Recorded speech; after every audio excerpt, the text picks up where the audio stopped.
Hey guys, welcome back. So today I'll be talking about Pokemon Emerald Genesis, its features, and what you can expect from this game. So Pokemon Emerald Genesis is the ROM hack of Pokemon Emerald by 𝗂𝗟𝗋, and it's a pretty good ROM hack. So on the left here is the details given about this game in the PokéCommunity page of Pokemon Emerald Genesis. So I'll go through this list one by one and show you how these features look like in the game. Also show you a few additional stuff about this game which are pretty interesting. So the first thing here is 𝗂𝗽𝗋𝗃𝗃 to give it a much needed facelift. So as you can see, the tiles have been changed quite a bit. Here you can see on the left, this is the exact same location in the original Emerald. So you can easily compare the difference between the two games and how the tiles have been changed. So the next one is 37 new Pokemon from generation 4 to 7. So the thing about this game is the creator of this hack does not want the number of Pokemon to exceed 386. So to add new Pokemon, some old Pokemon have been compromised and replaced. So 37 new Pokemon have been added, but some Pokemon have been removed as well. One new regional variant. So there is a regional variant in this game, and which is probably this one. This is Vespaladin. This is a male evolution for Combee. So this is the regional variant in this game. So the next one is 30 new moves from generation 4 to 6. So some moves that are commonly used like Flash Cannon, Dork Pulse, those are in this game. 5 custom moves, so some moves that are not in the original games have been made and added in this game. 50 new abilities from generation 4 to 7, so just like with the moves, some common abilities are also added in this game. Fully functional day-night system, so the day-night system works fine. A DexNav feature. So the thing about the DexNav here is, as you can see, using the DexNav, you can see which Pokemon are available in this specific route or location. But the confusion is, I've also played a few other games where DexNav does more than this. So some people are confused. So to clear the confusion, the DexNav in Pokemon Emerald Genesis only shows what Pokemon are available. It can do nothing else. So I hope that clears the confusion about the DexNav in this game. So then all Pokeballs from Gen 4 to 7. So the newer Pokeballs have been added. As you can see here, Lure Ball, Heavy Ball, Fast Ball. So all the Pokeballs are here in this game.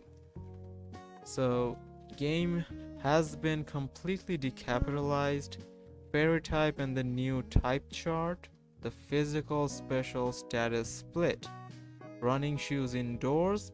Generation 5 repel system. Reusable TMs. So all these things are in this game. Plenty of palette swaps and updates. So just like I showed you before during the tiles, so the palette swaps are very evident when you compare the two games.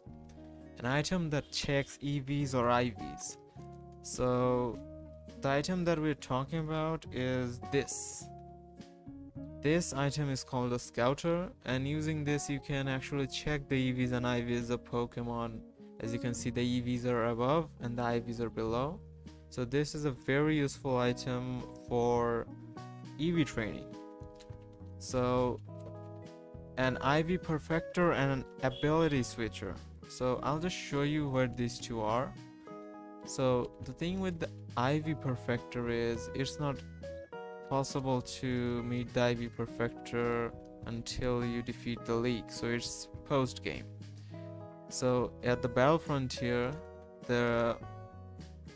this house above the Pokemon Center, this man offers you to perfect all the IV of your Pokemon for this amount.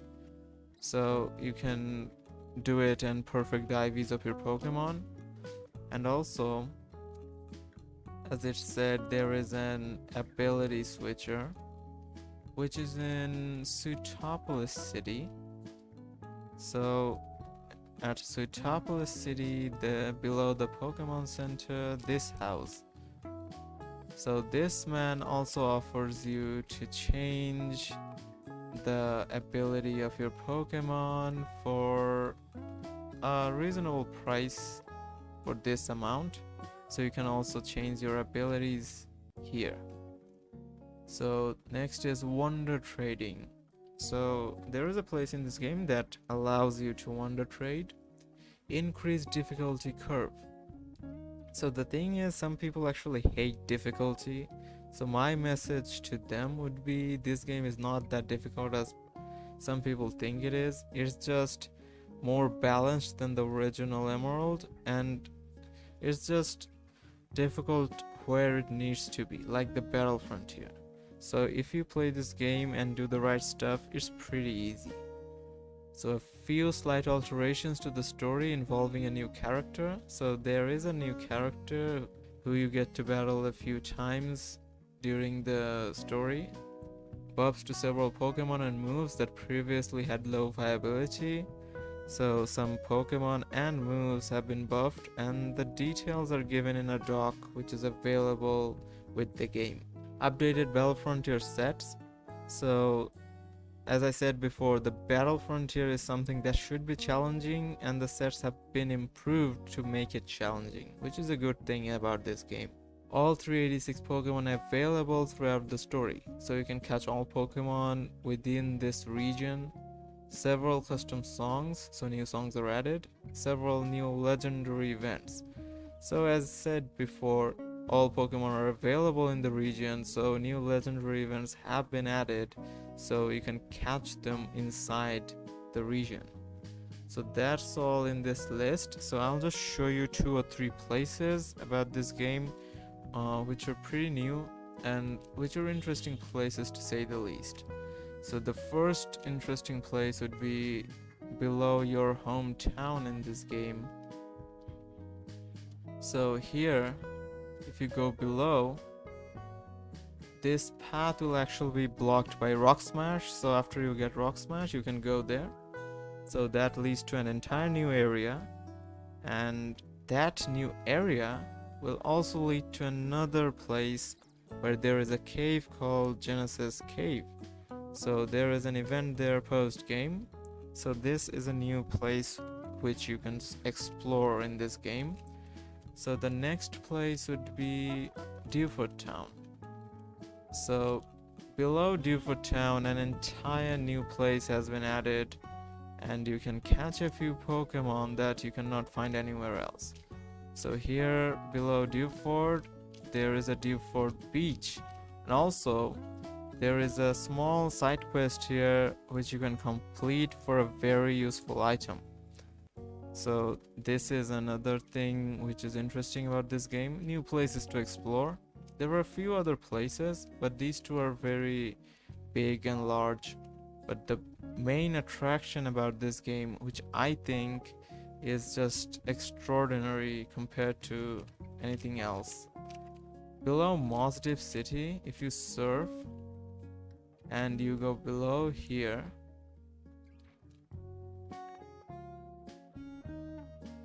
if you stay close to the edges, the first turn you go this side, you reach a cave, and this cave is called the EV chamber.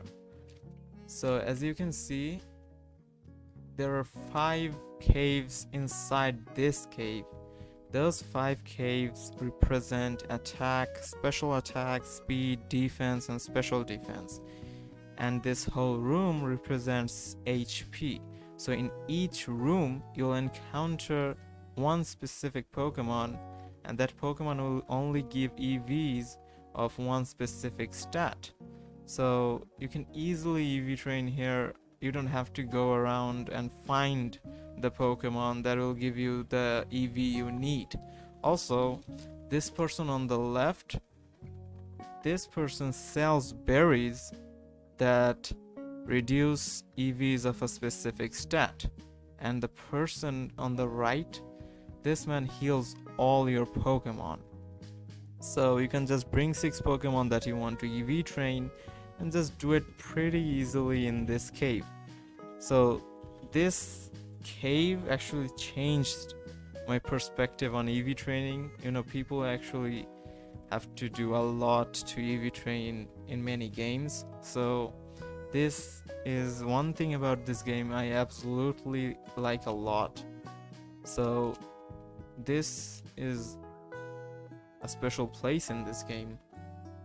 So that's almost about it. There are a few other places with small events and new locations to explore. So you should have fun playing this game. So if you haven't already played this game, check it out. I will link the Discord link of this game below in the description. So if you want, you can join the Discord server of Emerald Genesis. And that's about it about this game. If you like the video, like, comment and share, subscribe and stay with us. And that's all for today from my end. Until next time.